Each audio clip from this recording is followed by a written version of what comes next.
You're just a bench warmer, Logan. Those words from my older sister Emma hit me like a punch to the stomach. I was sitting in my room, holding my baseball glove, still feeling excited from last week's game. But now, everything feels different. Everything felt like a lie. I had always been the backup kid. You know the type. The one who shows up early to every practice. The one who stays late, picking up balls and helping the coach. Doing all the work nobody else wants to do. But when it came time for the real games, I was just the kid sitting on the bench. The only reason I ever got to play was when Connor got hurt. Connor, the coach's favorite, the coach's son, the one who could do no wrong even when he struck out 3 times in a row. But that one day, everything changed. Connor hurt his ankle during warm-ups, and suddenly everyone was looking at me. My heart was beating so fast I thought it might jump out of my chest.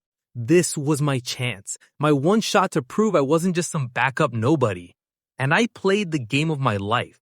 I caught every single ball that came my way. I hit a double that had the crowd jumping to their feet.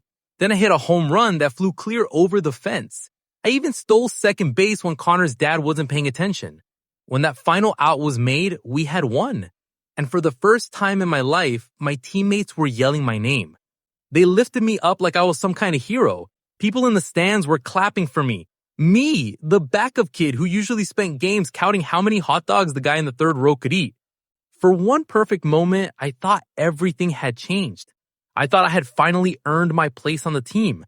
I thought coach would see that maybe, just maybe, I was worth more than a spot on the bench. But I was wrong. The next week, Connor's ankle was fine. And just like that, I was invisible again. Coach wouldn't even look at me during practice. I sat on that cold metal bench, clapping for everyone else, pretending my heart was breaking with every inning. After another big win, a win I watched from the sidelines, the team decided to throw a party. I sat by my phone all evening, waiting for someone to text me, waiting for someone to remember I existed. But my phone stayed quiet. Later that night, I made the mistake of checking social media. There they all were, smiling faces, pizza boxes, everyone having the time of their lives. Everyone, except me. That's when Emma found me sitting in the dark, scrolling through those pictures like I was torturing myself. "Logan, why aren't you at the party?" she asked. I couldn't even look at her. I guess they forgot about me. She sat down next to me on my bed. No, little brother, they didn't forget. They just don't care. They only want you when they need you. When their precious Connor can't play, then suddenly you matter. You deserve so much better than this. I wanted to argue with her. I wanted to tell her she was wrong, that my teammates were good guys, that coach was just doing what was best for the team. But deep down, I knew she was right. I was just the backup, the safety net, only useful when their first choice was broken. The next morning, coach put up the lineup for our biggest game of the season. I ran to the board, my heart full of hope.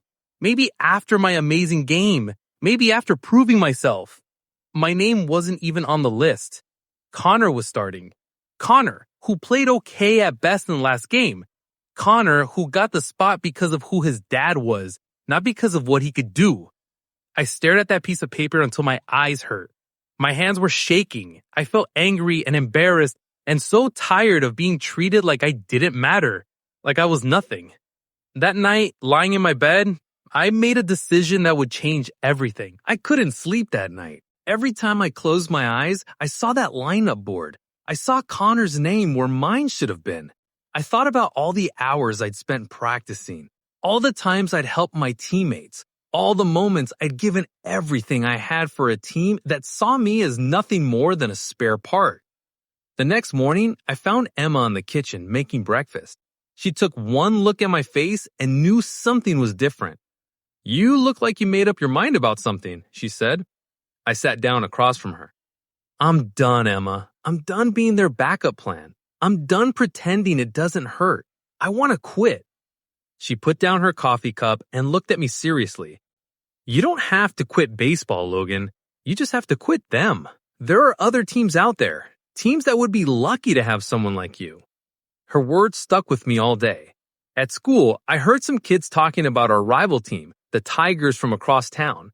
Everyone always called them our enemies, but I knew some of their players from Summer League. They weren't bad guys. And their coach, Coach Ramirez, was known for actually giving everyone a fair shot. That afternoon, instead of going to Eagles practice, I walked across town to the Tigers field. My stomach was doing flips, but I felt more excited than nervous. This was my choice, my decision.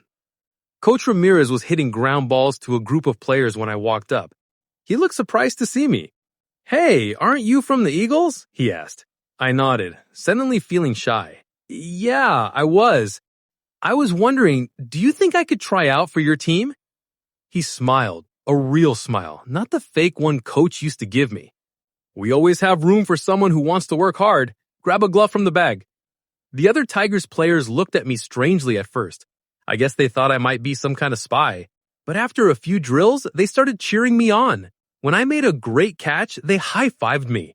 When I hit a line drive, they whooped and hollered. For the first time in months, I felt like I belonged somewhere. After practice, Coach Ramirez pulled me aside. "You've got real talent, Logan. But more than that, you've got heart. I can see it in how hard you work, how you cheer on your teammates. How would you like to be a Tiger?" I couldn't stop smiling. "I'd love that, Coach." That night, I texted Emma. "I made the team." She texted back right away. "I knew you would. I'm so proud of you." I slept better that night than I had in months. The next few weeks felt like I was living in a completely different world. With the Tigers, every practice mattered. Coach Ramirez didn't have favorites. If you worked hard and played well, you got your chance. The other players welcomed me like I'd been there all along. They passed me the ball, celebrated my hits, and actually invited me to hang out after games. I played in every single game, not as a backup, not as the last choice, but as a real member of the team. My confidence grew with every inning. I started making plays I never thought I could make. My batting average was the highest it had ever been. For the first time in my life, I was actually happy playing baseball. Then one day after practice, Coach Ramirez gathered us in a circle. "I've got some big news, team. Next week, we're playing the Eagles. It's going to be the biggest game of our season." My heart started pounding. The Eagles, my old team, the team that had treated me like I was worthless. This was it. This was my chance.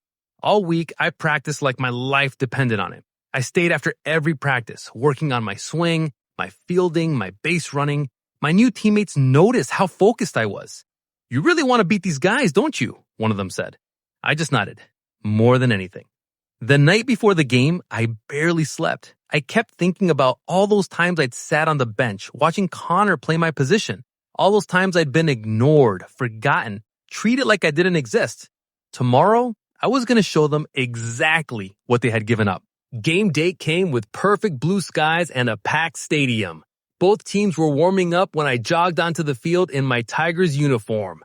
I could see some of my old Eagles teammates doing double takes when they noticed me.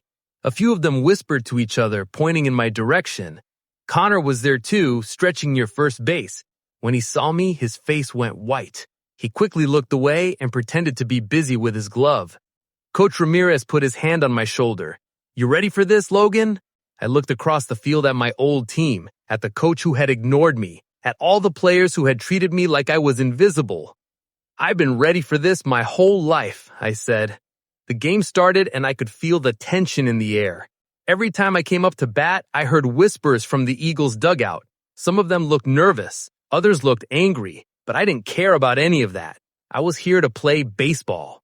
In the second inning, I got my first real chance. The pitcher threw a fastball right down the middle. I swung with everything I had. The crack of the bat echoed through the stadium as the ball sailed over the outfielders' heads. I ran as hard as I could, sliding safely into third base with a triple. My Tigers teammates went crazy, cheering and shouting my name. But I wasn't looking at them. I was looking at the Eagles' dugout, where Coach was shaking his head and Connor was staring at the ground. That was just the beginning. In the fourth inning, a sharp ground ball came straight at me at shortstop. I scooped it up cleanly and fired a perfect throw to first base for the out. The next play, I dove to my left for a line drive and caught it, saving the Eagles from scoring 2 runs. Every time I made a play, I could feel my old teammates watching me. I could see the realization hitting them. This was the kid they had wasted. This was the player they had thrown away. By the 6th inning, the game was tied. The pressure was on, and both teams were giving everything they had. I came up to bat with 2 runners on base and 2 outs. The Eagles coach called the timeout and walked over to talk to his pitcher. As he walked back to the dugout, he looked right at me for the first time since the game started. I could see something in his eyes. Maybe regret, maybe recognition. Too little, too late. The pitcher wound up and threw. I focused on the ball, took a deep breath, and swung. The sound of the bat hitting the ball was perfect. The ball flew high and far, sailing over the fence for a 3-run home run. The Tigers fans went absolutely wild. My teammates rushed out of the dugout to meet me at home plate, lifting me up and chanting my name. As I rounded the bases, I glanced over at the Eagles bench. Coach was sitting with his head in his hands. Connor was staring at me with his mouth hanging open. Some of my old teammates were shaking their heads in disbelief. For the first time in my life, I wasn't invisible. I was the star. The rest of the game felt like a movie. The Tigers held onto our lead, and I played every single inning like it was the World Series.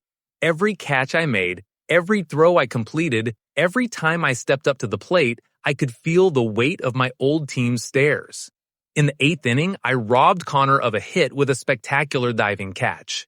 As I got up from the ground, ball and glove, I looked right at him. He couldn't even meet my eyes. When the final out was made, the Tigers rushed onto the field. We had beaten the Eagles 8-4, and I had been the hero, with 2 hits, including that home run, and several amazing defensive plays. My teammates lifted me up on their shoulders, chanting, "Logan, Logan, Logan." The crowd was on their feet. Coach Ramirez had tears in his eyes when he hugged me. "You earned every bit of this, son," he said. "You showed everyone what you're really made of." After we celebrated on the field, both teams lined up to shake hands. It's a tradition in baseball. You respect your opponents no matter what. But this handshake line felt different. Most of my old Eagles teammates mumbled "good game" without looking at me. A few of them seemed genuinely happy for me, which surprised me. But Connor just walked right past me without saying a word. Then, Coach stopped in front of me. For a long moment, we just looked at each other.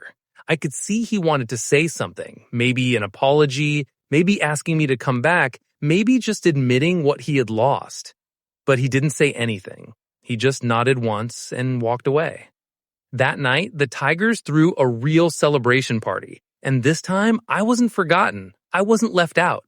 I was right in the middle of everything, laughing with my teammates, taking pictures, eating pizza, and feeling like I truly belonged.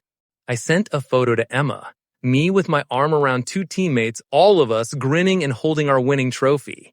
She texted back, "This is the Logan I always knew was there. I'm so proud of you." As I lay in bed that night, thinking about everything that had happened, I realized something important. The best revenge isn't about hurting the people who hurt you. The best revenge is showing them what they lost when they decided you weren't worth their time. I didn't need the Eagles to apologize. I didn't need Coach to admit he was wrong. I didn't need Connor to admit that I was better than him. I had found something better than revenge. I had found a place where I was valued, where my hard work mattered, where I could be the player I always knew I could be. Sometimes the best way to get back at people who look down on you isn't to tear them down. It's to build yourself up so high that they have to look up just to see you. That's exactly what I did, and it felt better than any revenge I could have imagined.